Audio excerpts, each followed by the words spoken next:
Revolution Radio proudly presents, live from the heart of the Blue Ridge, Roanoke, Virginia. It's the Just Bernard Show with host Bernard Alvarez. Join Bernard as he shares topics that reveal the real matrix and empower your human experience, including world liberty, the esoteric, suppressed technologies, spiritual ascension, and human consciousness.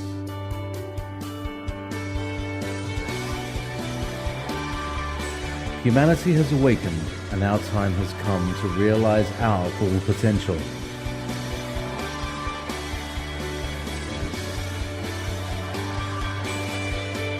And now, live from the Star City, your host, Bernard Alvarez.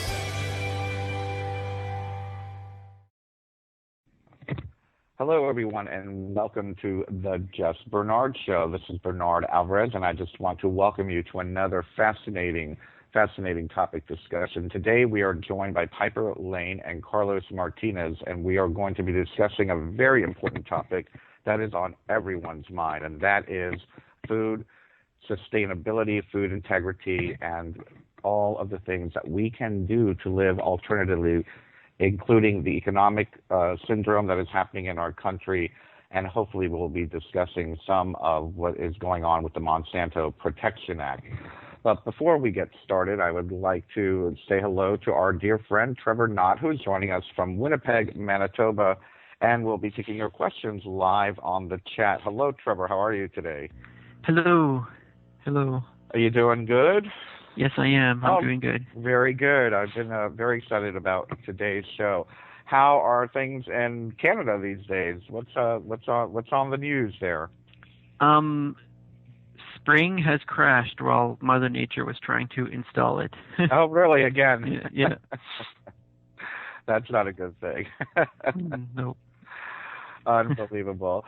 Well, it's funny that you say that, because we just finally got our spring has come right back finally.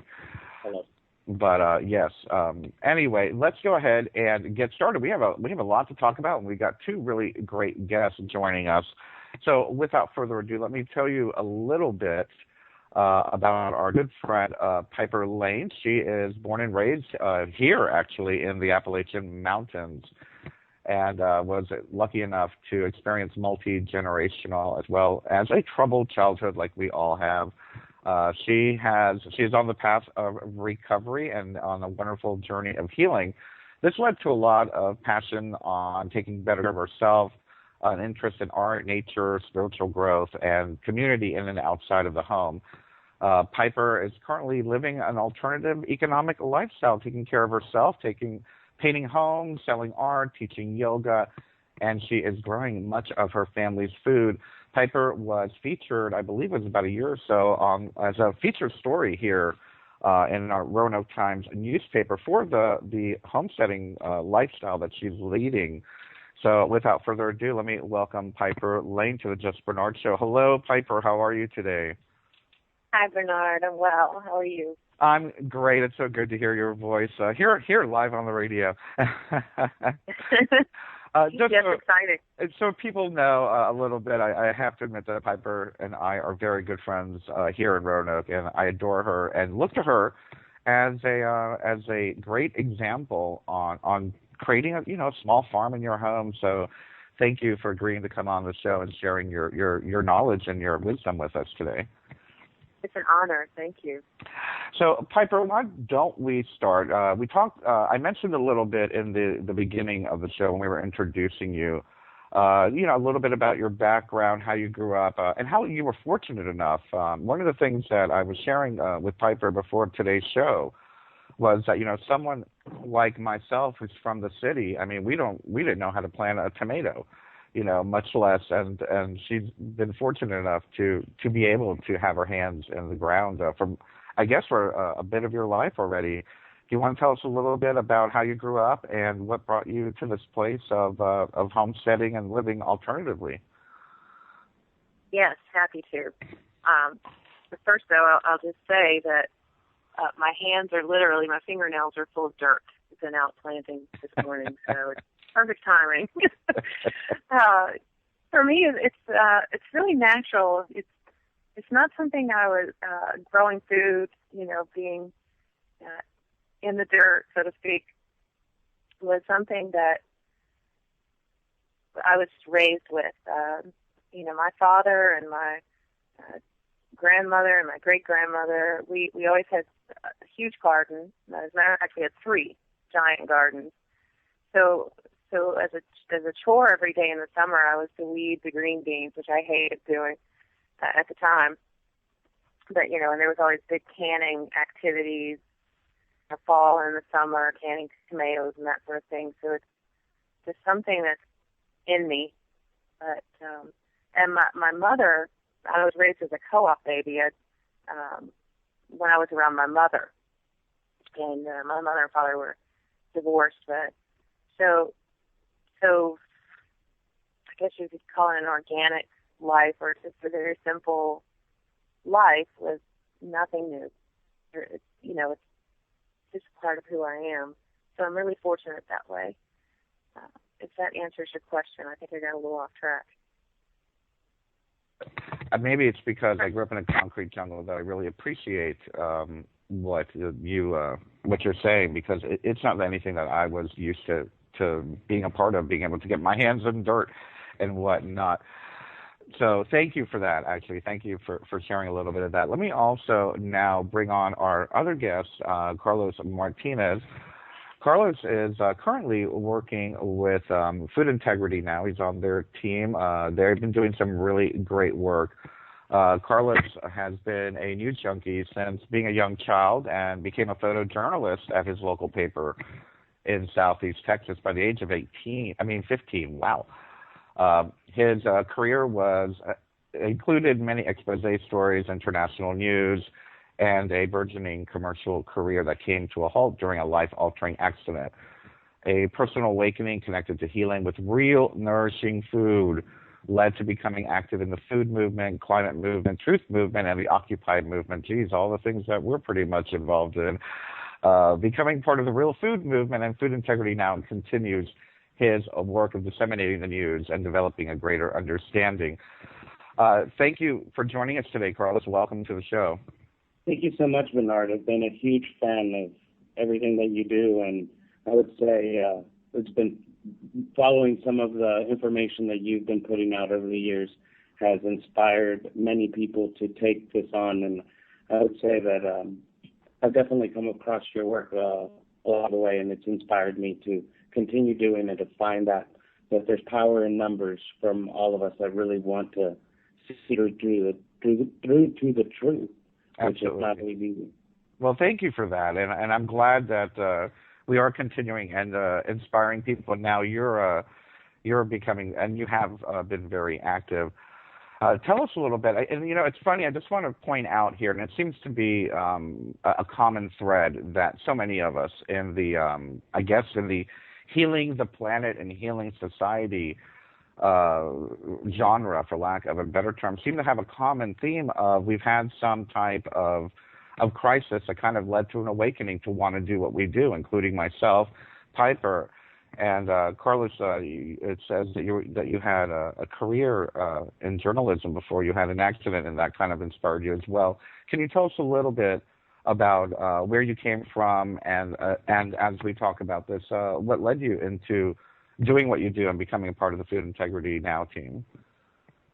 Yeah, so, I grew up in southeast Texas, out in the suburbs of Houston, and we were exposed early on to really good food. Grandmother had bakeries and a restaurant, and the family was involved in, the food world here in Houston, which became pretty well known over time, so much so that it's become the fattest city in the United States for quite some time.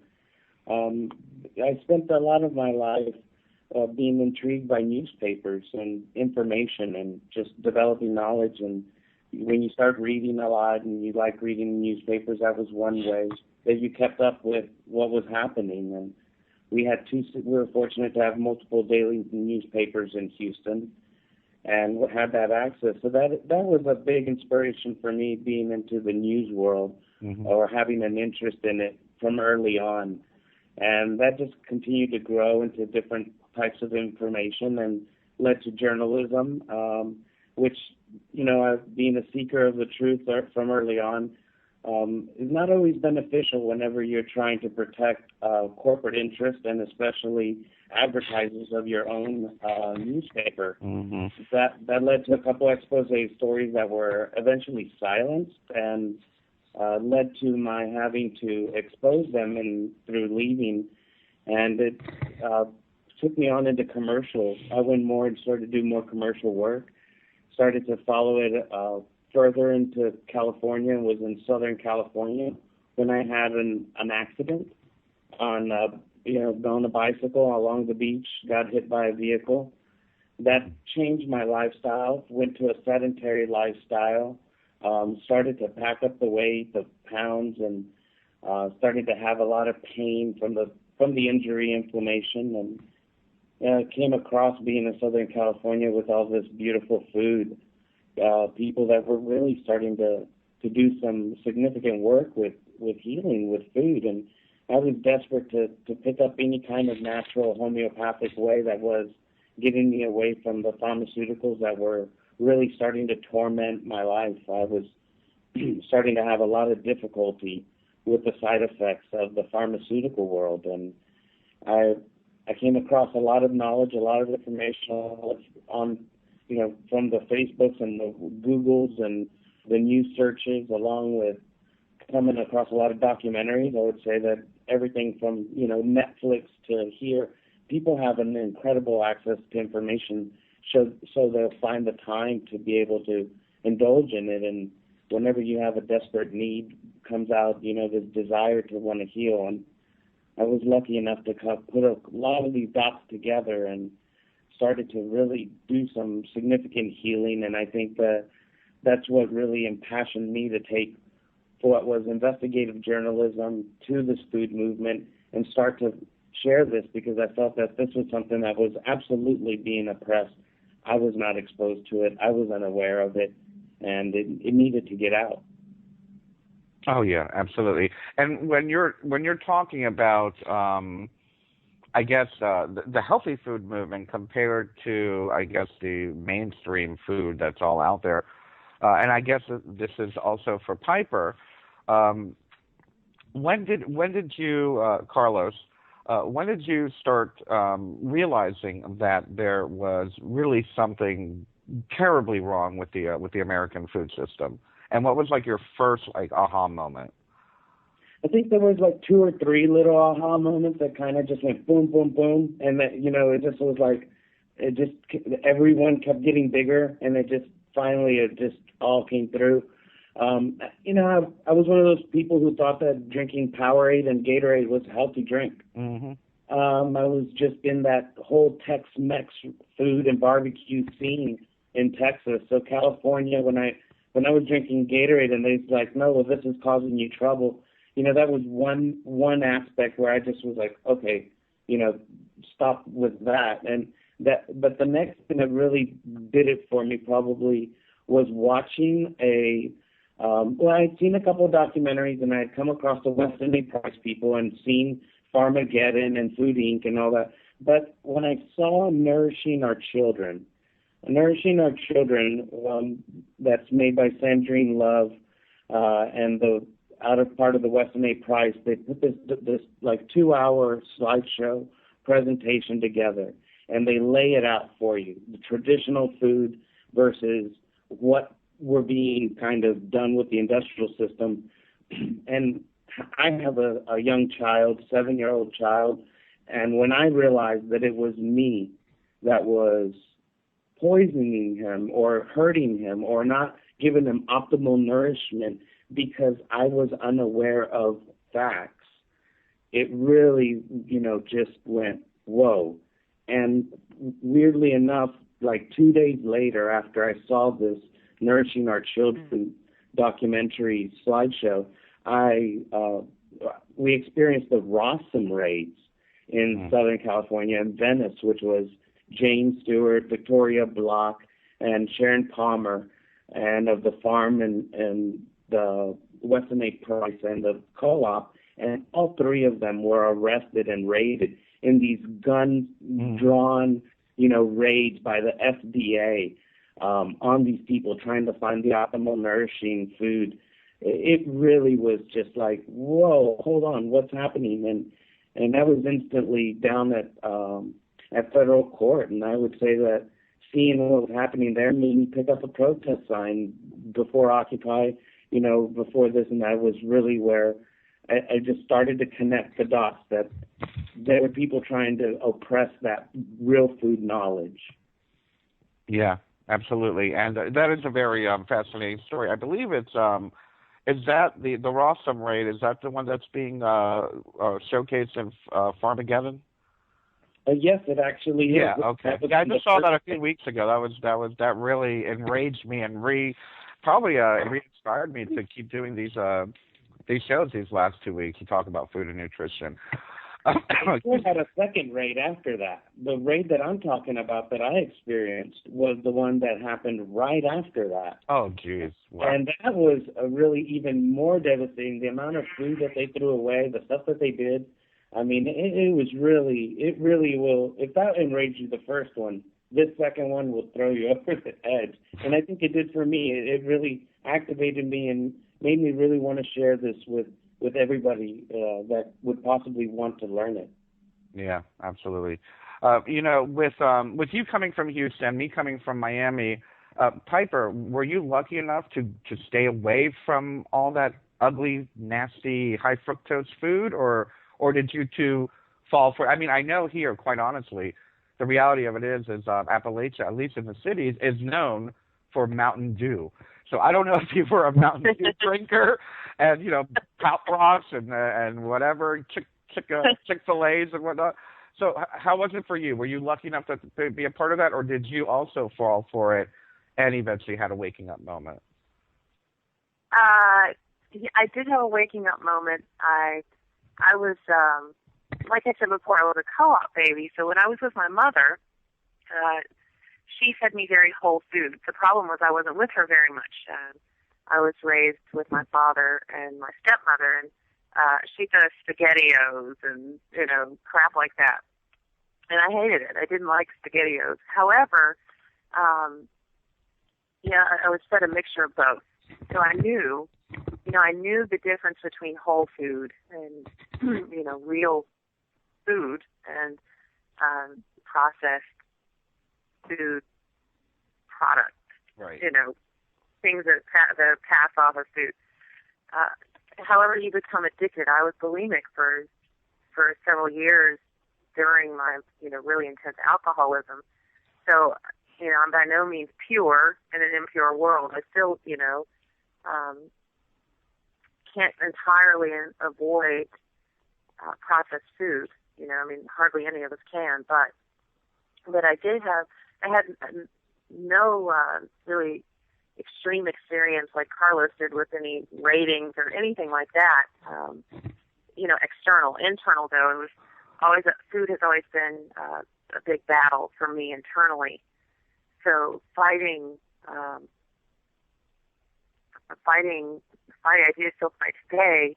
What to eat, how to eat healthy, because I was raised in this generation of highly processed foods, and soda and all of those things that are causing so much disease and essentially starvation in our society. Even though we're overweight, we're starving of the nutrients that we need. Yeah.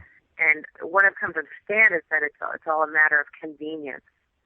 That most people, I don't want to say most people, but many people do not want to take the time. They don't understand. It's not that they don't even want to take the time. They just don't understand that the journey of growing our own food and connecting with our farmers is so much more nutritional, mentally, emotionally, and physically than, popping something in a microwave and sitting down on the couch in front of the television. So I did, I went through many years of eating junk food, and I was very overweight for most of my 20s, late teens, 20s, and when I got sober when I was 33, I did have an awakening, and I was fortunate to have people around me, fortunate enough to have people around me that explained and answered most of my questions, because I knew that, it started with me, but then I started to realize there was this whole world. It was introduced to Monsanto and, and all of the greed involved in this, and essentially the mind control, the subtle mindlessness, rather, of how we eat, because it's we've lost our connection to the world. So yes, I did have this awakening, and I still do. I kind of take one step forward, two steps back. But anyway, I lost my train of thought. That's okay. That's okay. But you know what? That leads me to another question for you. Is I know you're in a fairly rural area. You're in it's Craig County, right? Yes. Okay, and that's a fairly rural area. I was wondering if you could tell us, from what you've seen, and I know you've told me a little bit already about the farms up there, and how many of them are organic and how many of them are Monsanto? Well, I don't know. I don't know about Monsanto. I know that we live on an acre lot, very small, but we're backed into a 40-acre field. And the gentleman who leases that field sprays every year. So last year he sprayed 3 times, and I'm not really sure what he grew last year. It was very strange, but it's certainly not organic. So every year it's a problem for us to deal with that. And last year I took. But anyway, to answer your question, what I'm discovering is the Artisan Center started last year, and the Artisan Center and Farmers Market in Craig County, which is great news. And there are people coming out of the woodwork that I didn't realize were here. There are people that are growing their own food and growing sustainably and organically, and those sort of buzzwords. But I think essentially they're just trying to get back to their roots.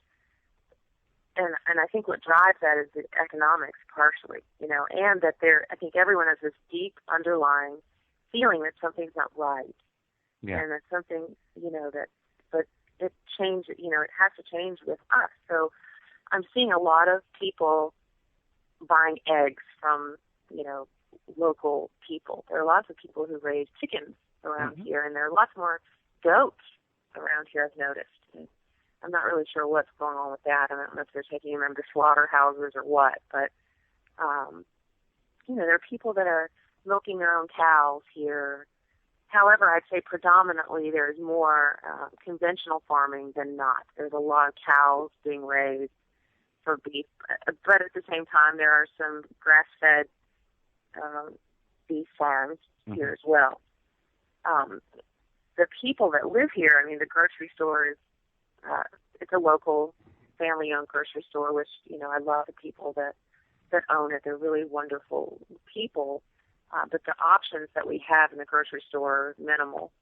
As far as, eating whole foods, it's hard to find good produce. There is one farm who is growing food, local food, and bringing it to the grocery store in the summer. So there's progress being made. Absolutely. And it's almost like remembering the old ways, which is really the right way. Yeah, it really is. I think we're simplifying. Doesn't mean that we have to give up technology, right?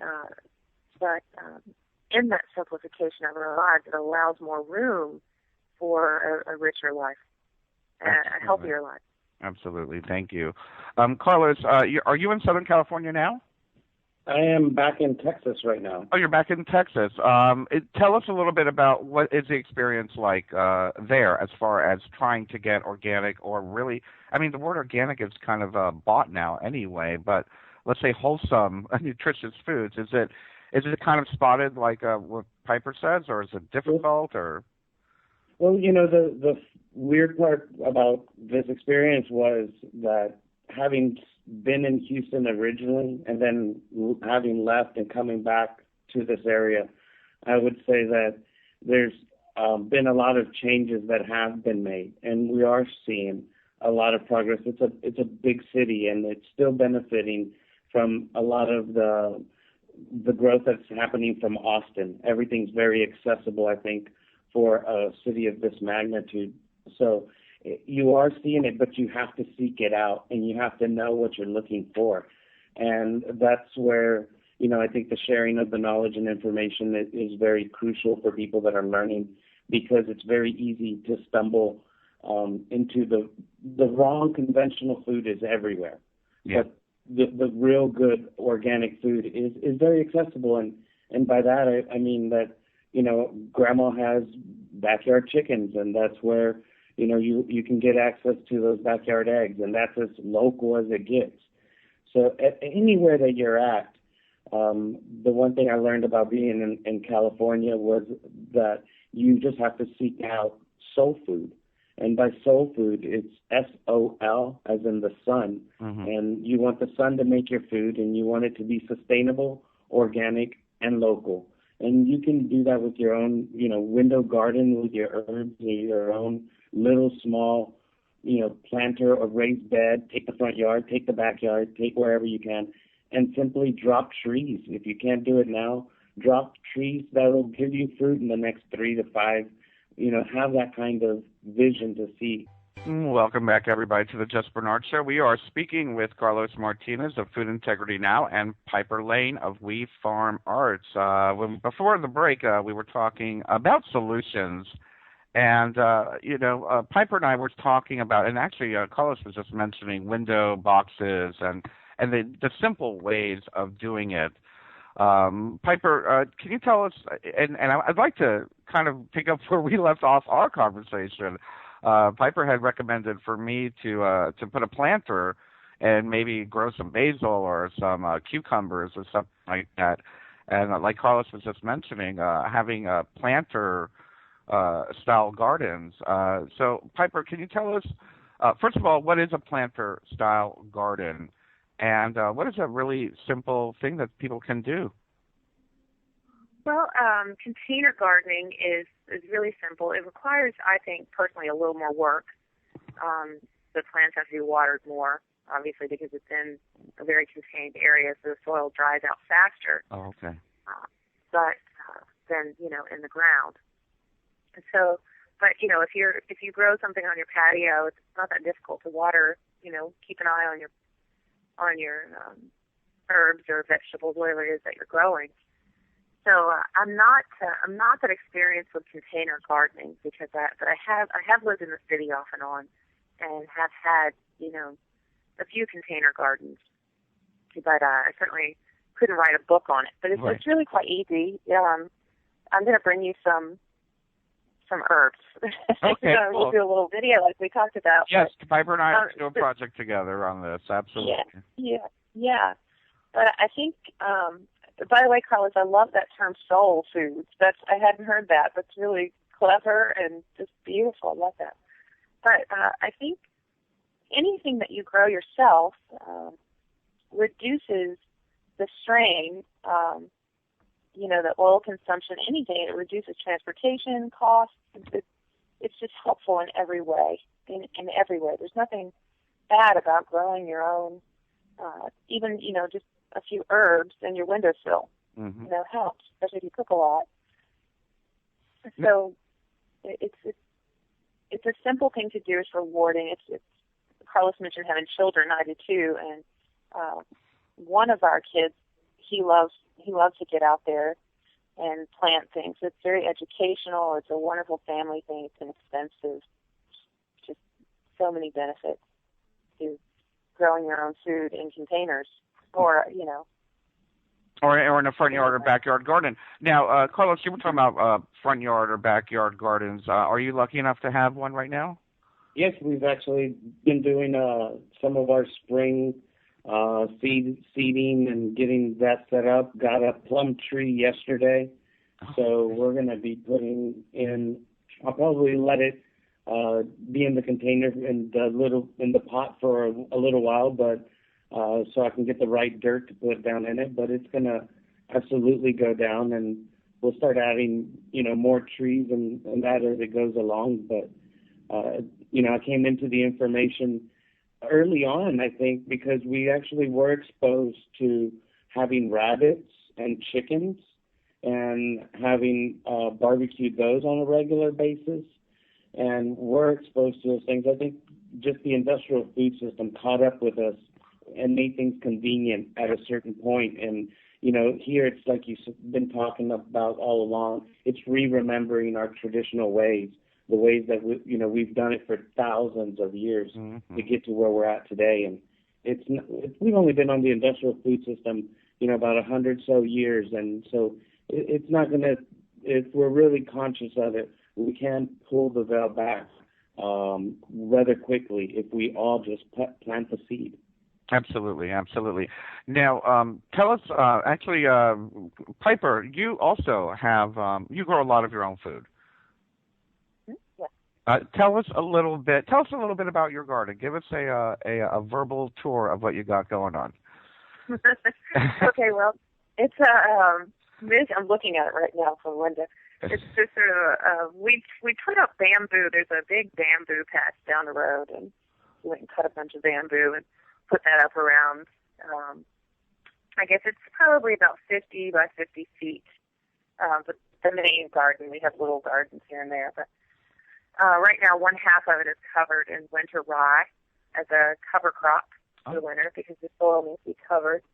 The other half I've been weeding and tilling and, well, not tilling, actually. I don't have to till this year. We sheet composted the whole thing, and so the soil is nice and loose, and so there's really very little work involved. There are not that many weeds this year. We've got broccoli in the ground, spinach, some of the lettuce is up, garlic is doing well. Today, I think I'm a little late, but today I planted, I'm still planting, let's see, I've got beets in the ground today, and I like to plant in little beds, 4-foot by 20-foot beds. I think is easy to access. It works well. Planted some chard today. I'm getting ready to plant some turnips, peas, which I think might be too late, but we'll see. I'm gonna try anyway. So that's what's going on. You got a heck of a variety there, then. Oh yeah, not nearly what we plan on planting. There's so many things like beans. We will plant beans and then we will replant beans. Like a certain crop that comes out of the ground, to restore the nutrients, I'll plant beans. Say, for instance, when the tomatoes come out, I'll plant beans again. So just sort of cycling through what we plant. So try to keep the ground covered and keep it nourished year round. And that's a part of, I don't want to call it organic gardening, but sustainable gardening is to keep rotating the crop that you plant in that particular area, correct? Yeah, we use permaculture techniques and biodynamic techniques and whatever information. It's a lot of trial and error. It's certainly not. Last year when we sheet composted, we ended up with a lot of sawdust, and then we put manure down, horse manure, and so we had some problems with the soil and time too. Sometimes we get really busy and we can't weed, or there's trial and error. Some things work well, some things don't. And I was taught to keep a journal, and that's hard to do too. But the more closely I document what's going on, the easier it gets from year to year, because I can just go into the journal and see what worked, what didn't work, when the planting times happen. I try to look at nature. For instance, peas should be grown here, anyway, when the forsythia blooms, the sort of yellow bushes. You know what I'm talking about? No, not yet. I'll tell you. That's funny. But anyway, yeah, so you kind of look at nature signs. Right.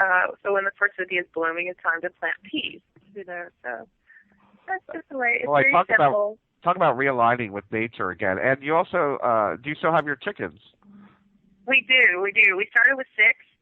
One left. Don't know where she went. Okay. within months. And just in the last couple of weeks, we lost one, and we're not really sure what happened to her, but she died. We don't really know what happened, but Oh, so we have 4. But I think that's pretty successful, given that they're 2 years old now. that's great. We never buy eggs, never. And we like to have fresh eggs, and they're very sweet. So Are they grass fed or them grain fed or? we feed them grain. We feed them compost. Paul, my fiance, he gathers compost from the co-op. So whatever lettuces they have that they turn in, he always gathers that kind of stuff. They love certain fruits and vegetables, strawberries. So he goes to the co-op and gets the compost and feeds them that. Nice. So they're probably eating healthier than I am. Yeah, and he's building chicken tractors too, so we can move them around in the yard, so they can fertilize the lawn and. Mhm. That's great. I saw that actually on Fort McGinn with Polyface Farms. I forgot what the gentleman's name is. Joe Salatin. What is it? Yeah, Paul's actually. Joe Salatin. Yep, Joe Salatin. That's right. Yeah, he's great. And Yeah, I love that are. idea of being able to move the coops around, and like you said, it fertilizes the land, and they get to eat the grass or whatever's in the. Yeah, nature is essentially doing everything, doing the work, which I personally think is what should be happening, and it is a remembering of who we are. We're not above nature. We're part of it. Yeah. And the less effort. The less input we give, really it takes care of itself. We just have to be a part of it. We don't have to stress out. Yeah. Pay attention. Absolutely. And watch what's happening.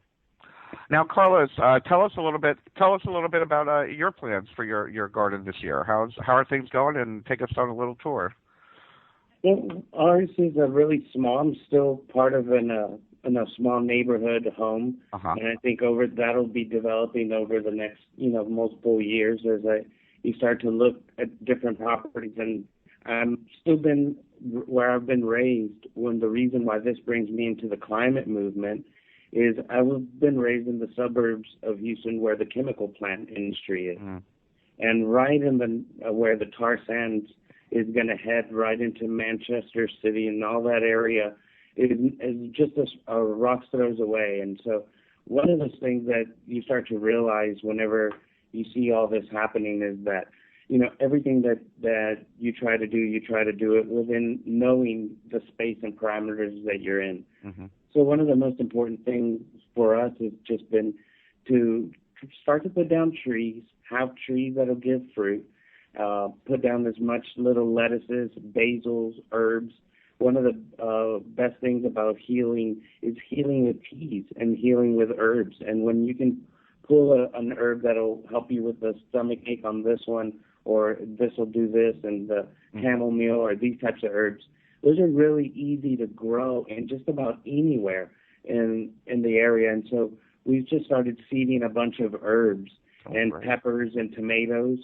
And so one of the big things is to, being Hispanic, you still do a little bit of hot salsa. So looking for those heirloom tomatoes and those serrano peppers, and to start growing, a little bit of the food around that we can, and start going that way. But I still am in an area where the particular home hasn't access to a big street. And at the moment that we decide to take over that front yard garden style, it's going to make a statement, probably, for sure. And not even raise the attention of some of the community, only because of where it's at. Now, one of the cool things about the food movement has been that we've defended quite a few front yard gardens and people that have been doing that. And it's been really interesting to get the power of the internet and our social media behind some of these families that have been putting their front yard gardens together, and then through the power of the people, to be able to defend those out. And I think that we're going to start with putting down trees and making sure there's trees with roots before we start bringing the attention of the community too big. But this year will be more about putting down the orchards and putting down as many trees as possible. Hey, well, that's a perfect place to start, and probably one where they're not going to take much notice, as they'll just think you're planting trees, Absolutely. And speaking of the front yard garden movement, I myself, of course, am watching, very closely, and we're seeing a lot of the, let's say, like the neighborhood associations. They want perfect lawns, they want flowers and whatnot, and city codes have to be met and whatnot. But what I've been noticing, and I don't know if this is this true for you, what you've been seeing working with Food Integrity Now, is that many of them, they don't like it, and they might be citing them, but then they seem to be backing down, saying that, oh, well, if they just planted some flowers on the curb, or if they just planted a tree, then it'll be okay. What has been your experience and what you've been seeing as far as the number one reason why neighborhood associations and or community code has been saying that, no, you cannot, and what have people been doing to circumvent those codes? Well, I think the first thing to do to circumvent the code is to use the power of social media. And I really do believe that that's been one of the things, once the news gets out and it gets onto, a couple of these blogs that are putting it out there, and then it gets into the Huffington Post or into a local newspaper onto their local news media, where it then is going viral. And I think that's really intimidated the local governments, that they look anti-American to be able to allow people to grow their own food. But, secretly, I think that a lot of cities have been pushing to try to, or quietly, if you will, to try to put the regulations even harder and harsher in some areas. And so there's definitely, no one aspect, because each city is doing different things. But, for example, the one in Orlando, they've still been continually seeing a lot of problems with the city, and they've been having to resort to putting it back out on the media. But some of the others that have been out there, the Brents, or some of the pictures that you see going viral through social media a lot, some of those have been, they've made it to the point where they have such a huge following in their front yards that they've done so much good in the community that people just kind of back down. But it takes people having to stand up and make a voice and to, almost demand that right, to be able to grow your own food and to empower your own family with local, organic, sustainable food in the true term, where there's as little mileage added to that apple making it to your table. It came from your yard, from your neighbor, from that area. There was no, gasoline having to burn to ship it across the country to get to you to look a certain way. Or internationally, for that matter. Absolutely. And Piper, I know you're interested in the topic of creating community through our local food. What are some of the ways that you're seeing it and or living it? Well, as I mentioned earlier, the Artisan Center in Craig County, it's right on Main Street. It's something new, and I'll be honest, it's a rural area that we live in, and it's predominantly,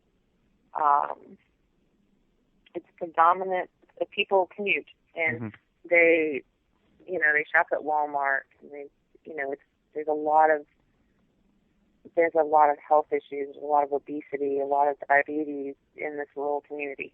Let me interrupt you for 1 second, because I was speaking to someone who lives in Craig County, and they were telling me the same thing, that a lot of the and now again, for all of our listeners, Craig County is a very rural county. It's not like it's not like Roanoke, where we have a big city, a small city like Roanoke, where people can at least come and be able to shop at Whole Foods or something like that. And what I've been hearing is, and you correct me if I'm wrong, is that the true Walmart effect has taken hold of Craig County, where all of the smaller groceries or markets are kind of being pushed aside, and people are being forced to buy their groceries at places like Walmart. Absolutely, it is. It's they've bought into the convenience, and we have a grocery store here. It's it's fairly big, but it's there aren't many options. There are very few local foods. So they are. I mean, it's a 40-minute drive to Roanoke. Most people commute to do their shopping, so it wouldn't be difficult to find somewhat local food over there. We do, but on a positive note, like I really want to focus on what good is happening. Yeah. And because oftentimes, like me, I just want to move out of here. This place is, it's too conservative, and everybody wants to stop. Well, that sort of thing. But the truth is, there are some wonderful people here who are changing the mindset of the people here. Where the Artisan Center it's growing, and I didn't have a lot of hopes for it. I mean, I had hope, but I didn't think it would really last even a year, and it is. It's growing. So people are bringing in their homemade jams and eggs every week, like I said. So there are lots of things going on. Churches, too, I've noticed when churches want to plant their own gardens, and so things like that are happening. And what I think is more of a positive thing about this rural area is that we have generational help. Right. We have older people reminding us of what it used to be, and so I see changes, and I see positive changes, and I see there's a little store just across the street from the Artisan Center called the Emporium, and he has all sorts of books on planting, homesteading and growing your own food and building, your own little shed or solar powered this or that, So he has little recipes to make your own soap, your own laundry soap. So yes, there's some cool things happening here. It's got a long way to go. It's fair to say that the Artisan Center is also a part of creating community through people sharing their local food. It is. It's all volunteer based. We all get together and share the duties of the times allotted that we're open. Who watches it. But it is for me. I go in there, and if I'm scheduled to work from 12 to 2, there are always people coming in, sitting down, and we're sharing ideas. And especially this time of year, like, what are you planting? And what are you planting? Or I want that recipe, And so there is community through food. When we sit down, or when my son and I are out in the garden, and this week he planted a bunch of herbs for me in flats in the greenhouse. So he'll keep an eye on those. And the idea is, and it's very real, is, when those herbs grow, we'll go cut them, and we'll bring them in the kitchen, and we'll invite people over, and he can tell the story of how he grew them. And we all sit down at the table knowing that they came from his backyard. And there's something very deeply spiritual and fulfilling about sitting around a table with other people, enjoying a meal. Right. And to go back a little bit about what we were talking about, at least about this Walmart situation, coming from the concrete jungle myself, we have this fantasy myth about rural areas that there's little farms everywhere, and they have little tomato stands out there. I remember my first time moving to Massachusetts. I was in western Massachusetts near Amherst in Belchertown, and I was so happy when I saw a cornfield next to a house, and the woman was literally selling the corn out of the front of her house. And I just remember being so happy about it. But the reality of it is that was the only stand within 30 miles of where I lived, and it was only corn. So here I was thinking I was moving to a rural area, and I could go down, hop down the lane and get my tomatoes from that one and get my pork from that one. And And it's not like that, because the reality of it is, sadly, is that, most of these farming areas have become industrialized. And they're not the small farmer. They pushed out the small farmer. And the farms that are surviving are being forced not only to take, government, I forgot what it's called, farm subsidies, but in order to do that, they have to comply with all the industrial regulations of using chemicals and whatnot. So you're really not going to, so let me dispel that myth is the point I'm trying to say, because if you think that you're going to move to a rural area, even the rural areas have been modernized, so to speak, and to see the work that Piper's doing and the work that Carlos is doing, all this education, all of this development of community is where it's at, and this is what we need to be working toward to remember. We're going to be coming up on a break in just a few, actually in about half a minute, but I just wanted to put something in both of you, Piper, and Carlos's minds, so when we come back, I wanted to, especially with Carlos perhaps, talk about the Monsanto Protection Act to educate the masses on what it is. And let's talk about the difference between the seeds and what we can do to save, seed saving, growing, planting, all of these things that we can do ourselves. Because even though we're planting it ourselves, it doesn't necessarily mean that it's going to be healthy for us. We want to have healthy seed as well. And welcome back to the Just Bernard Show. Thank you for joining us for the second half of the show here on Revolution Radio at freedomslips.com. We are speaking with Carlos Martinez of Food Integrity Now and Piper Lane of We Farm Arts. And I'm going to ask you, Carlos, could you explain to our listeners who might not quite understand what happened a couple of weeks ago of what they're calling the Monsanto Protection Act, and what does it mean to our families, to us, and to any of us who might be getting affected by this genetically modified food? Okay, so one of the things that was important, I think, to go in and the way you explain is to understand what it is. And so what they are calling the Monsanto Protection Act is really a biotech rider, and that's a little provision as part of this law, and that's being passed as part of the budget and a part of the Farm Bill. And so this provision, or what they're calling a farmer assurance provision, is the name that what Monsanto would refer to it as. Mm-hmm. They're calling it, saying something that protects farmers, and in a way, they're playing with what the meanings of things are.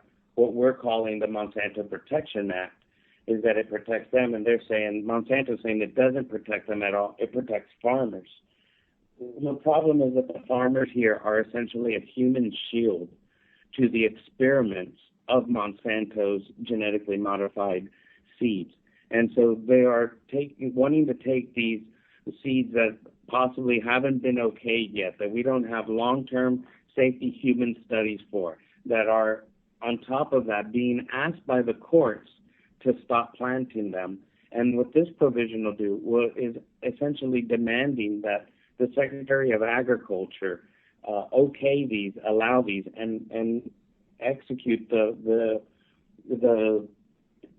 here's the protection part, the assurance, or what they're calling the assurance that these seeds can go to harvest. Mm. And so what they're saying is that if these farmers are going to plant these seeds that have been, said that they're okay by the powers that be, that they should be able to take them to harvest. And the problem with that is that there's no, the system that we have is got the executive, the judicial, and the legislative. And here the legislative is essentially trying to circumvent the judicial and saying that a court order won't allow this. So to try to simplify it for people, it's essentially going to allow these farmers that we don't have any type of real long-term safety studies to take this seed to market. Mm-hmm. Now, it is a 6-month provision, and the writing is absolutely on the wall with the Farm Bill. but this is something that they were trying to get this passed whenever they were trying to get the whole. You remember they had us over the cliff, and we were trying to stay away from the cliff, and here was manufactured public media thing where everyone had the keywords cliff, cliff, cliff, avoid the cliff. And on the Farm Bill, I think we were able to raise enough awareness about this the first time. So here they already had it all kind of worked up, and we're essentially able to sneak it in by having planned this since last December. And luckily enough, Tester brought some light to it, but way too late, unprepared. And so here we're left with a situation where this will be tried again. They will try to expand on this, and this is a wake-up call for everybody who doesn't realize that the Farm Bill is your tax money. The Farm Bill is your money being spent to protect genetically modified, engineered seeds. So the real welfare program on our food system isn't the people on food stamps. It's the people on biotech that are feeding off those subsidies. That's where the welfare is at. If we're going to stop the welfare, we need to stop it at the top where the bleeding is happening. I agree. Absolutely. And the sad part is that, people on food stamps, let's say, they're the ones that are living in poverty due to this economic situation. And unfortunately, I have a very interesting example of a neighbor of mine who is on WIC. What is it, Women in Crisis thing? Oh.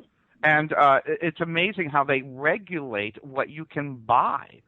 The formulas are soy. They're genetically modified. It's all genetically modified. The milk, they can't even buy whole milk. They're not allowed to buy whole milk. They have to buy skim milk with less nutrients. That's the worst. It's absolutely detrimental to the future of American citizens, of human beings, of anything that's respectable. When we have this information at hand, and with Food Integrity Now, we just interviewed Sally Fallon, who released a new book called Nourishing Traditions, Baby and Child Care. And we also had Sandrine Love from Nourishing Our Children. And they really bring light to some of that. But the way the Farm Bill and the WIC program is being used, it's almost a weapon against these people. It's a handicap. It's a misery that they're having to be forced to eat this par food that's not nourishing their baby. Absolutely, less nutritious, which in turn creates more illness, which in turn creates more need for medical care and more spending of money that's not there. And the humans, the way it's looking and the way some of the information that's brought in by some of the science, and this is the dangers of some of the vegan diets, I think, is that we're probably not supposed to be eating soy and unfermented soy, like not the tempeh, the miso, or soy sauce, but really the unfermented food, and soy particularly, and the fact the way it's genetically modified now, that almost most of all soy, canola, and corn are really to be stayed away from nowadays. Yes, absolutely. We had Dr. Will Spencer on last week, and he was talking about the whole vegan movement and the dependence on soy and how unhealthy it truly is for you and how it lacks nutrients. And the reality of it is that you can look up, you can just do a Google search on genetically modified soy in the United States, and I believe it's over 80% of the soy is genetically modified. Yeah, it's really bad. It's not good for humans, and I think that people should look at things that have worked for multiple generations. If it's traditions and old traditions, the remembering the old ways, the way your family got to be to where it's at. It's very important that we look at that long-term science, and that is why we need long-term testing on these genetically modified products. We do not really realize the damage in allergens and to body autoimmune parts of the systems on people's bodies. It's really, we're just stating humanity to a certain crisis point where I think that people heal with food. They realize, as I did, I grew up near, my godparents were dairy farmers, and had raw milk. And it wasn't until I was in California and had access to organic pastures and the raw milk that they put out that I was just, I came back to being a raw milk lover and realizing that the pasteurized milk and that is really not good for us. And, Mark McAfee has said to me before that, pasteurization is an 18th century problem, 18th century solution to an 18th century problem. We need live cell, consumption of nutrient-dense food.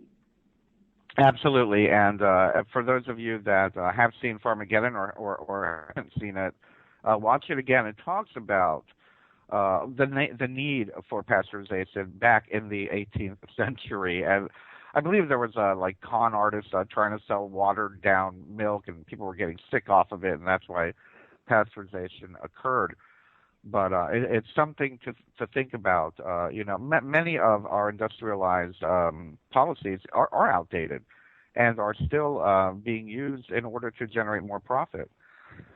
So we have to think about these things. Now, speaking of what could happen with the quote-unquote Monsanto Protection Act, I had read somewhere, and please correct me if I'm wrong or let me know what you know about this, Carlos, being that you're probably more focused on it than I am or have done more research, is it's being thrown around the internet and the political and activist arenas that, let us say, 20 years from now, they find out there's that, let's say, colon cancer comes from eating BT corn, and there will be no way to sue Monsanto for putting it into our system. They're setting up the safety nets. Oh, okay. I mean, yes, they're protecting themselves down the road from some of these I'm not sure, can't predict the future, but yes, that's what it's looking like more and more, along with, trying to protect the constant creation of profit for this one particular group of people, if you will. And I mean, we talk a lot about Monsanto, but there's many more out there that are going to benefit from this act. And there's not that many. It's the false sense of duopolies and competitions. It's getting pretty funneled down. It's making it hard. And I agree that some of these ways that we're going is making it hard for anyone else to compete with them as well. But it's really Dow, Syngenta, Pioneer, Cargill, BASF, Cargill, Monsanto. I mean, when you can count them on your hands, and that's it. On the global spectrum, you start to realize, wait, that's just a small little group of people just having fun with each other. Yeah. And what they're doing is they create these backroom policies and agreements, and the next thing you know, everything costs the same or whatnot, even though they'll agree to raise the prices together. It's a real mess, and it's not democratic in any sense of the word. That's what happened, and that's what happened with, and this is where you're spot on about it not being democratic, and happened with the Monsanto Protection Act.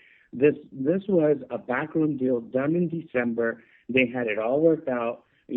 Senator Roy Blunt is from Missouri. He had the lingo down, and they had it all worked out. So when John Tester stood up and gave his speech, and we had all these hundreds of thousands of people that were calling and signing petitions and doing all this, and then at the same time you push it to Obama, and a lot of the memes out there were about Obama. Yes, Obama's hands were tied, but it's one of those things where it's almost they knew his hands would be tied. They set it up to where we're set to fail as a whole. It's a Hegelian dialect of problem, reaction, solution, a form of shock doctrine that is already, by the time you react, you're reacting too late. They've got legislation in place, and here they go with it. And we need to be able to start to see some of that and wake that up and to start peeling it back. And the first way we do it is looking in the mirror, planting our own seeds, and also then sharing that information with as many people as possible. Absolutely. And speaking of that, of working toward the solutions and living in the solution, Piper, I know that you and I have spoken, and if I remember correctly, back in our Occupy days, you were making announcements about getting the right seed and where we can get these. Can you tell us a little bit, what are the difference of heirloom seeds versus, actually all I know are heirloom seeds and the regular seed you get at Kmart. I don't know. Could you give us a little education on the types of seeds that there are out there? Well, I can. What I do personally in my own garden, I save seeds. So, but where I get those seeds originally, I get them from several different sources that I trust. And one of the things I do is I trade. Mm-hmm. I trade seeds with other growers that I also trust. However, every year I have to buy some seeds, and right. I go to several sources. Southern Exposure Seed Exchange, they carry non-GMO seeds, which are heirloom seeds. They're in Virginia. They're very good. I also get my seeds from Fedco, and I love Fedco. They're in Maine, and they watch genetically modified buyouts every year. Oh, okay. I used to love growing the Thumbelina carrot, and Monsanto or Seminis, I can't remember which one, bought the patent to that seed. So Fedco stopped selling it. And they let us know every year which seeds are no longer available because they've been bought out. The patent has been bought out. So they refuse to carry it. So Fedco is a great source for knowing what seeds you can buy and what seeds you can't. If right. you're determined to not grow seeds that these companies own. Now, so that's essentially what I do. Tell us, we always hear the term heirloom seeds, and quite honestly, I don't even know what the real definition of an heirloom seed is. I'm not either. I know that an heirloom seed I think it's an original strain, that it hasn't been modified for many generations of that seed. So, for instance, I have some corn seed, and it's from an Indian tribe in New York. And that seed has not been altered by man. Right. Nature obviously does its own alterations. So I actually need to get rid of this seed. So if you know anyone that can grow corn safely without being contaminated by any GMO seeds, I'm happy to share it. But my neighbor grows corn. Yeah, he can have some. Or I can't grow it here because the guy here grows corn in this field some years, and I never know which year he's going to grow it. So I'm at a disadvantage there. But that's right. I remember telling me about that. Yeah, I'm just not an expert on heirloom seeds and what they are and all that. Seed saving, though, however, I was taught that you save a percentage of your seed. I was out planting beets earlier, and I really wanted to plant all those beets, I was getting the bug. And I had stopped myself and put away a few of those seeds because I don't know if the crop will fail. Mm-hmm. So I want to make sure I have seed for the next planting, and lots of seeds. I also let a part of my crops, for instance, my lettuce, different types of lettuce that I grow, I let part of that crop go to seed, so I can save that seed for the next year. This is the first year in many years that I haven't had to buy hardly any seed. Nice. So, I'm pretty pleased with that. There are a few things that I ran out of, or I wasn't able to save the seed. But so it only takes a few years, and you end up with enough seed. And what's nice is if I have too many seeds, I have lots of people that grow, lots of friends. I can trade. Like, hey, do you have carrot seeds? I'm out. I need some carrot seeds, and so we trade. Like Carlos was saying, staying local is just really vital to living in this solution, which I think is more important than fighting what's happening. Mm-hmm. I think that's going to be our real answer. Is if we stop Stop playing. Yeah. If we non-compliance, I call that non-compliance. Exactly. Yep. Exactly. Non-violent, non-participation. Mm-hmm. That's the way to do it. And but I admire Carlos. Thank you for doing what you do. It's you have more knowledge on this than I do, so I really appreciate you doing this work for all of us. So if we all have our own part. Definitely. I'm sorry. No, I was going to say thank you so much for that. I was going to say one of the fascinating things that's happened here is the desire to learn and to know and to be willing to share has made this really enjoyable. But one of the things that I've learned along the way, for example, is Native Seed Search is a company, is a nonprofit that is doing some of the seed sharing and saving, and you can actually send them a message, look at their catalog, be a steward of some seeds, grow some out. Then what you do is send them back some of the seeds. You let them go to seed and return them back to the library. And what is the name of that? Native Seed Search.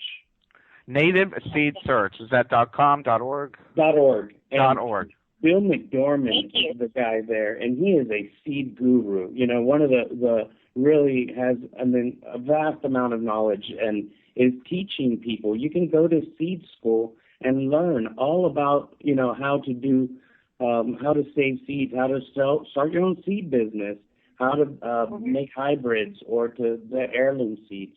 It's a really fascinating amount of work that he's doing there, and they're in, I believe in either Arizona or New Mexico, but they're a good source. And lately, the Center for the New American Dream also has been doing webinars on how to start a seed library. We had one that we shared 2 weeks ago.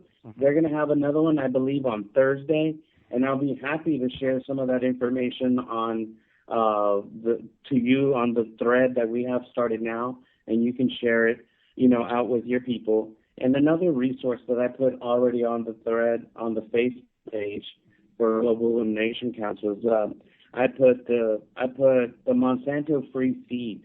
Now this is coming from Occupy Monsanto, which the people at Occupy Monsanto have been doing an incredible job. They have a relatively huge page on Facebook and have been putting this different sources where you can find seeds all over the country from people that are not working with Monsanto or avoiding Monsanto owned seeds on every level.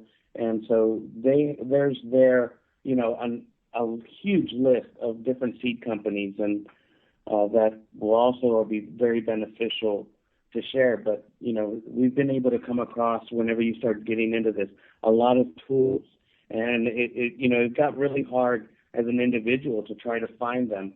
And I think that one of the things that we've been able to do is to just kind of centralize the different tools to be able so that you can not just live in the solution and be the solution, but also bring awareness to some of these other things in a very easy disseminating manner.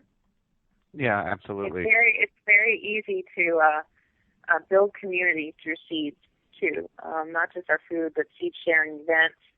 So, like Carlos said, it's much easier now to find seeds as an individual because there are more and more people saving their seeds and sharing them and bartering, and it's not that difficult anymore to find good seeds.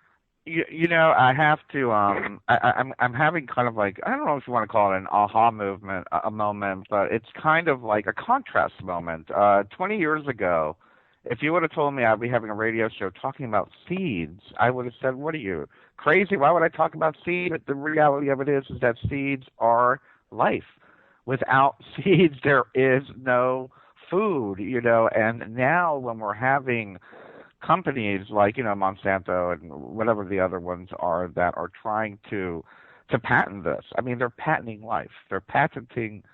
Oh gosh, I can't even say it right. Patenting life itself, and that's not the way to go. So, like Carlos and Piper are saying, the more we get to educate ourselves on seed, the more in control we're going to be of our life and taking responsibility. of our food and educating ourselves is really where we need to go on this. Carlos, one of the things you said you sent me something about 7 generations of seeds. What did you mean by that? Well, the Native Americans, the indigenous people of this land, I think, moved and thought and lived with 7 generations in mind. And that was that every action that you did, you considered the 7 generations that came before you, and you were a steward of energy and what you're doing for the 7 generations to come after you. So most people live in such an I, moment where it's all about them. And then every once in a while you come and start thinking about your children. But very few are starting to think about what they do even before they have their child, having their grandchild and great-grandchild in mind. And to have some generations really tells you what kind of a steward of the resources that are available to us and of this great planet that we need to be on, because in reality for now it's the only one we have. So the reality is that if we can't take care of this, why are we looking outside? We can't take care of home base. So one of the things that is really important, like you said, the seed is the cycle of life. As it dies, it breaks, it brings out new life, and it is able to continue. It's very important that we realize that these seeds have taken thousands of years to get here, and the indigenous of Mexico, for example, have been created corn themselves through the mixing of grass. And that corn, they've been stewards of that seed for thousands of years. And along comes Monsanto and stacks one little thing on top of it and is claiming the ownership of that seed from all the past and into all the future. They're thinking about the multiple generations ahead. We've been unplugged from that thinking, that stewardship.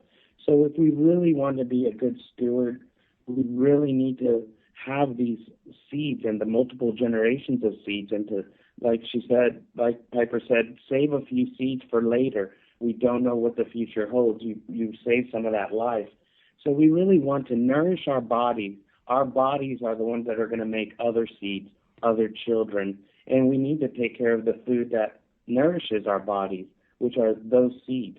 And, to come along and start to patent life and patent DNA and to patent animals and to crossbreed them, that's opening the door to human DNA and owning that, and to having that begin to expand on itself. And they're moving really fast with ancient laws. The patent laws are from the 30s. They're really old patent laws that do not fit within the context of where we're at.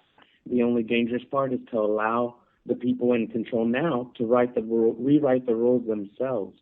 And so here we have to become integrated into the solution on a full, spectrum level, so that we're able to control some of the stewardship of food for our family in the future. Because if we begin to allow them to patent every single thing, you're talking about a very easy way to describe slavery for your grandchildren, for the future, for future citizens. This crux that we're in, it's never been before like this. The seeds have been shared, have been opened. People hadn't been patenting them. What they've done the last, 20, 40 years has really been, it's changed the DNA of our bodies. It's changing what we do, and we need to be aware that some of the disease that's all around us is coming from some of these adaptations that aren't really within the natural spectrum of where we should be. Right, exactly. And we've only got another minute or so on this part, but correct me if I'm wrong. I wanted to clarify for our listeners the difference between genetically engineered and genetically modified or altered. So many people are very concerned of, let's say, crossbreeding. What is it? The Tangelo or whatever is like, a tangerine and an orange or something. And it's done by a farmer grafting two natural plants together. whereas most of what we're talking about with Monsanto is being done in a laboratory. Is that correct? Well, one of the things that they're saying is that if something goes to harvest, in other words, if you cross a few things and a seed comes out of it, that's showing you that it works, and that should be reason enough. The problem that you see is, for example, in wheat, and wheat has been so hybridized now. Welcome back to the Just Bernard Show here on Revolution Radio. Before the break, Carlos, you were talking to us about a case that was coming up. Excuse me? We were talking. I hope I remember what we were talking about. The difference between genetically engineered, genetically modified. You were discussing. I believe it was a court case that was coming up. Yeah. So Well, I was talking about actually wheat belly. I'm sorry, and that's where I got thrown off. And we had just interviewed on Food Integrity Now Dr. William Davis recently, and he has written a book called Wheat Belly, where it's really showing that a lot of what you're seeing, like in the people, the inflammation in their stomach, that is coming from how hybridized the wheat has become. And now genetically modified is becoming an issue where it's really starting to cause problems in the digesting of it into the human body. And so what most people might call a beer belly, or the inflamed belly, and that's something that we see here in Southeast Texas quite a bit, is really a wheat belly. And it comes from the American Heart Association has been recommending a whole wheat diet, low fat, low carbs, and whole wheat diet. And so this has been something where he's been able to expose that the wheat association has been sponsoring the American Heart Association, and they're not bringing and protecting the people from realizing some of the damages that this hybridization has happened over time. For example, with the wheat, there was we're down in Mexico. They had taken this experimental farm, and this is where the Monsanto Protection Act ties into it and shows us where they're trying to do this here. But they used to have to do it in other places, and they're trying to set that example where they can do this here locally and not have to have those expenses. But in Mexico, they were just hybridized wheat and kept hybridizing it and crossing it with each other and crossing it, and they came out with this product that is very dangerous now to the human body, and in case studies has been shown to not be very good. And so these case studies are showing us that they are causing side effects, and those side effects aren't being considered. Now, hybridization on its own isn't always a bad thing. Right. There's a lot of plants that have happened and that can come from it, but it's a crapshoot. And so here we just want to be able to have some long-term testing.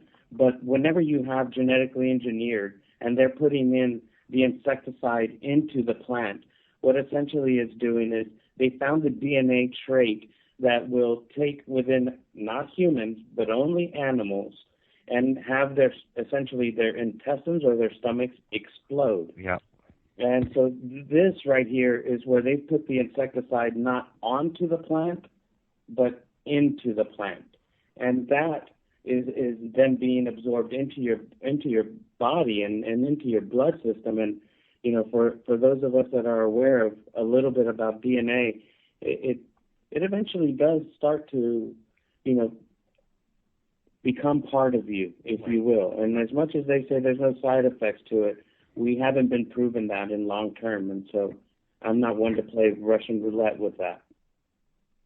And as an example of how this has become so, for lack of a better term, mainstream and a part of our daily life, let's look at the BT corn, for example.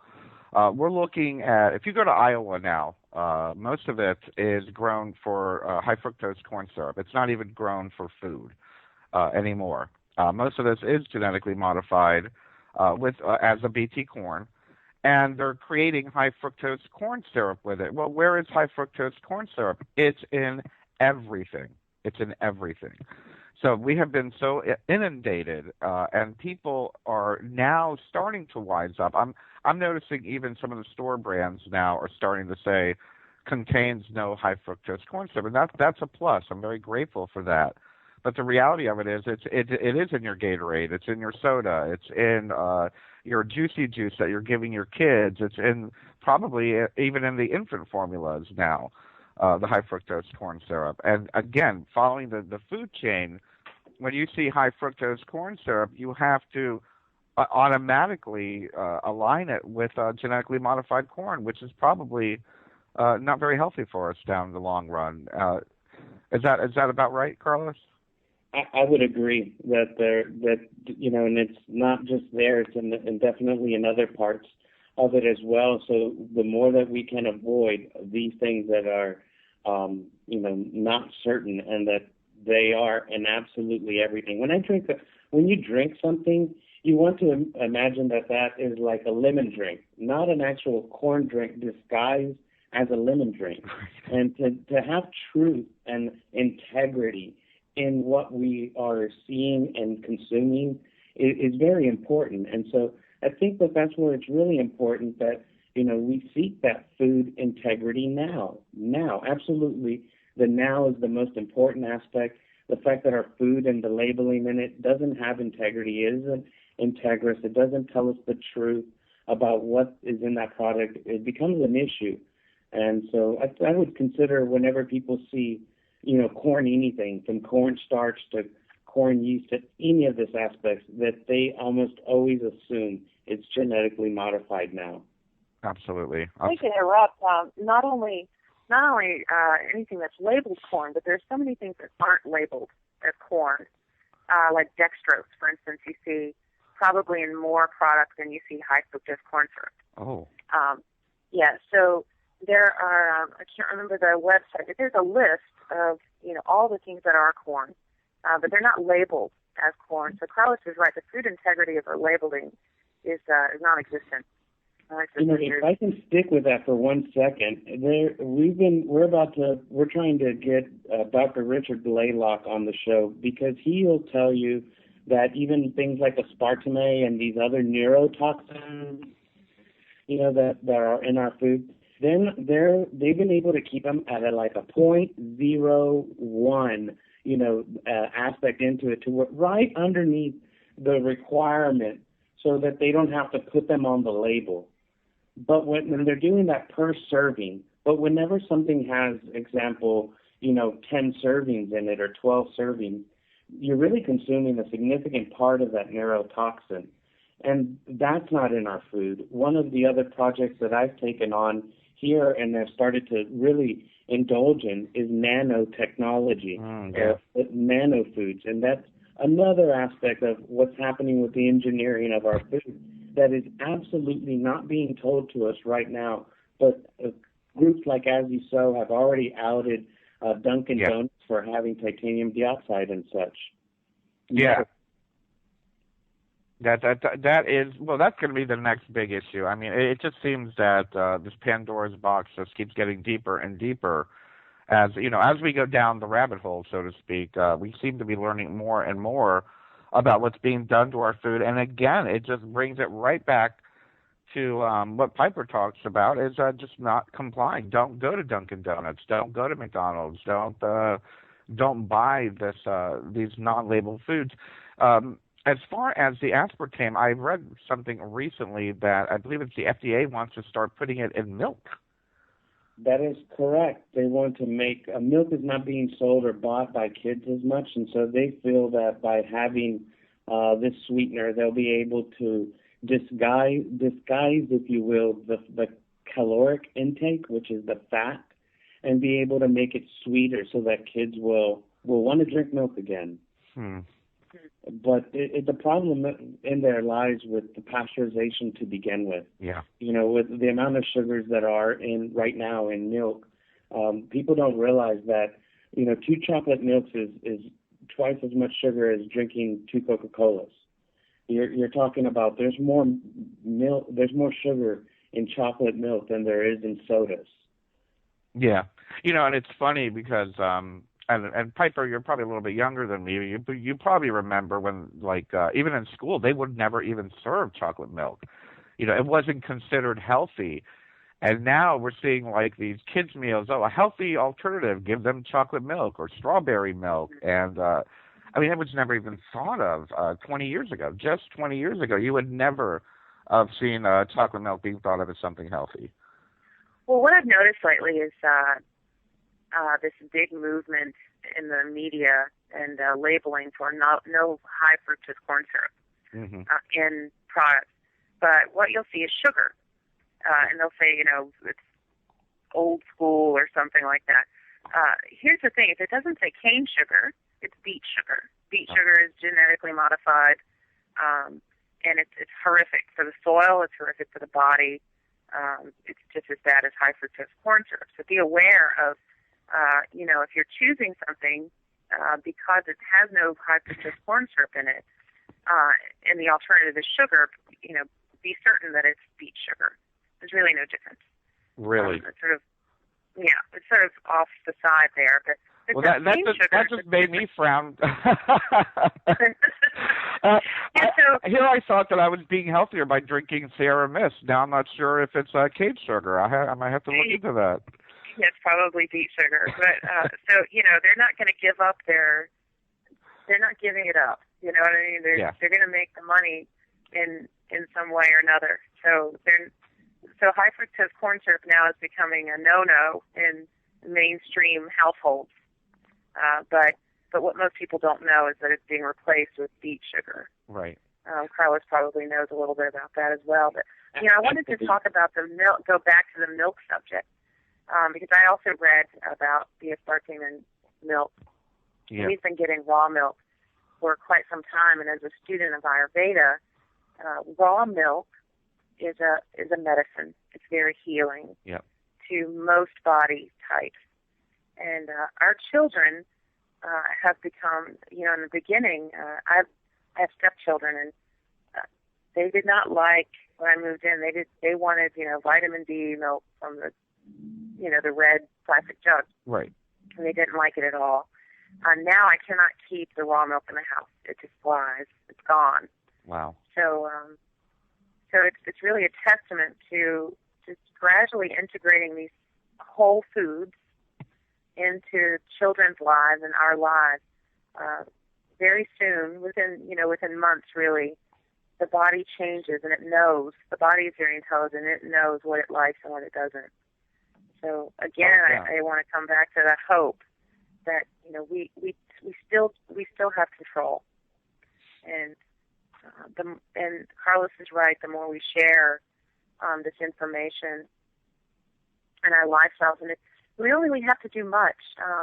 The more we live this way, the more people are interested in our lifestyles, and they come to us, you know, and ask, you know, where did you get that, or what do you do? And so it's really not. It seems like this giant battle, and it is, and I really get the implications or the possible implications of the future with what these companies are doing to our bodies, to every living being, essentially. And it's really frightening.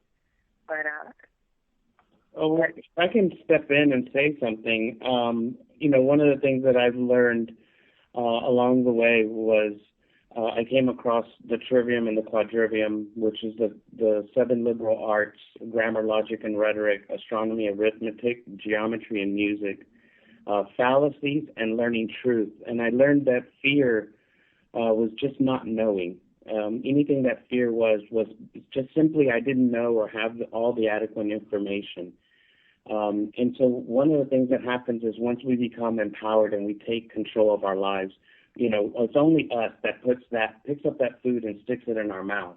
Yes, we are, you know, affected by what our resources are. And I agree with that. That's why diet is reflective to each individual for what they can, you know, come across. But one of the things that happens is that they keep a lot of knowledge occulted so that we're not aware of it. Mm-hmm. And what we have to do is just share information, share knowledge, and share this so that it's not so occulted. It's not so kind of taboo. Raw milk is delicious. It's so much better for you. It's full fat and it's good for you, and that fat will keep you satisfied and keep that body nourished. Mm-hmm. And people need to learn this stuff, and we need to share it and just break those taboos. And that way that happens is by, like this show, we talk about it. The seed issue. If somebody wants to learn more about it, this week we have Forrest Schumer, a seed expert from Hawaii on Food Integrity Now, and he's going to be talking a lot about these issues on seed. And so one of the things is, the podcasting. I learned so much from, people and pages and on Facebook that it was just that desire to learn it got there. And so I no longer am scared of these things. I'm no longer afraid of this. And I think that's where the Occupy movement, was able to solidify some of this for me, where we started to take on some of these issues and to take them on. One of the pages that I do help admin, for example, is Occupy the Farm Bill. And there, we're going to chase down the money and see who's doing what and how that affects us, because these systems are in place and they're funding them, and the welfare system is for the biotechnology groups, and they're able to put in all these rules and laws and make us, kind of confused and lost, where we can't work together to feed each other and not have to, be slaving away with issues and problems. If you have a bug, take a photo of it, upload it online, ask a gardening page, hey, do you know what this is, this, that? We can learn so much so fast right now, and we have to do it before the internet, becomes a thing that's regulated, where we can share openly like we do with your programs and shows. Absolutely. And, just ever so quickly, I was wondering, Carlos, in Texas, what is the raw milk law? I know here in Virginia, I just looked it up about a week ago, that we're not allowed to sell it, but we're allowed to have it. And there are ways to go about it where you rent a part of a cow and then you can get it, from the farm if you rent a part of the cow or something like that. But we share the cow. We share the cow. They're called cow shares, absolutely. Yeah. And you become part of a cow share, and so you get that part. And some places like Florida, they've been selling it as animal grade food. It's not for human consumption. And then you took that risk at your own interpersonal thing. Right. But here in Texas, they have been looking to change the cottage laws. But the people that don't realize that Silk brand, almond milk or Silk this or Horizon, all these are owned by, just a couple of milk creameries that are out there, the Bean Foods. And so they have a contract on all these places. And you could get raw milk at the farmers markets here locally. But then the Bean Foods started to shut down the people doing it and told them that they would, sue them on their contracts if they did it any longer, and they had to stop. But you go back to a cow share and you go find, some raw milk. I believe it's rawmilk.org. Also has, resources there, but you really want to connect in with the community and to. Here we're trying to go to other planets and to the moon and back, and we're afraid to walk across the street and meet the neighbor and share a backyard chicken egg. We got to, get rid of some of those taboos and build community with those that are willing to nourish their body. Absolutely. And, I can't help but, and it's funny, not ha-ha, but funny, like insane, that, this whole raw milk situation, it's almost, it's regulated like it would be like selling cocaine or something. It actually is a medicine like that, You would think they were drug dealers or something. It's more like they're health dealers. But I mean, again, I watched Farmageddon several weeks ago, and I mean, they were raiding Amish farms, and I believe in one of the states here, maybe it's North Carolina, it's just completely illegal. You can't even possess raw milk. And it's just absolutely insane how they can do that. And, here I am trying to legalize marijuana, and we can't even drink raw milk. Yeah, it's really sad, and it just goes to show that there's something behind the veil that we need to keep digging for, because the science is proving it, and the science will continue to prove it. Here on the show in the next couple of weeks, we're about to have Mark McAfee on, and he has Organic Pastures, the largest commercial raw milk distributor in the United States. He has been suing the FDA to try to allow the interstate commerce of milk. And once he accomplishes that, it's going to really open up the doors to this. But he's got the science behind him. There's a couple of doctors and people, scientists at UC Davis and a couple other places that have been doing what's called a milk consortium. And they've been really, beginning to expose the true science behind this. And I think we're going to see this issue, if we stay on it, pretty adamantly. And that's why the milk industry itself is really fighting to become part of that global spectrum, because there's a global dairy from Saudi Arabia called Alamara that's really much bigger than anything we have here. And people don't realize, but they're working on genetically modifying camels so that they can use camel milk, and allowing, like on February 26th, we're going to look at whether the FDA passes, pushes, or does with what they do, their decision on the Frankenfish or the GE salmon. Oh, yeah. That's going to open the door to other animals being allowed. That's the first animal. And the milk-giving camel that they're saying gets rid of allergies is kind of the way they're trying to genetically modify and control that in the future. But if we can be able to get the word out and continue to share the knowledge, the science is coming, and it's going to really prove that raw milk is really good for your body. Absolutely. And, well, again, it's just going back to nature, going back to basics. If it's been around for tens of thousands of years, and now we're the ones messing around with it the last 100 years, it goes to tell you something that, well, like Piper said, the less we mess around with nature, the better it's going to be, and it's going to take better care of us. Absolutely. We are running out of time. I cannot believe this has gone by very, very quickly. I could have gone into about 20 more topics with you guys, and I wanted to go on to speak about organic versus cage-fed versus all of that, and I covered a little bit of that last week, but we don't have time to do that, and I would at least ask my listeners to please investigate what your local laws are in reference to organic and or cage-fed versus grain-fed. The reason why I bring that up is I cracked an egg open this morning that was supposed to be organic, free-range, grass-fed, and that egg shell was so thin and that yolk was so pale, there was something wrong with it that I threw it out. And here I was spending double on that egg trying to eat healthy, and it's not. I thought there was something ill looking about that egg. So we have to keep an eye on those things and see what's happening. I know our local Kroger brand here just came out with a Simple Truth brand, which is supposed to be organic, and while Kroger is pretty much known for local stuff, I don't know what the regulation is on that. They say that those chickens are vegetarian fed, and I will argue that chickens are not meant to eat corn. I agree. And they will eat anything, but they're meant to eat bugs. Yeah, exactly. Right. Anyway. That's exactly right.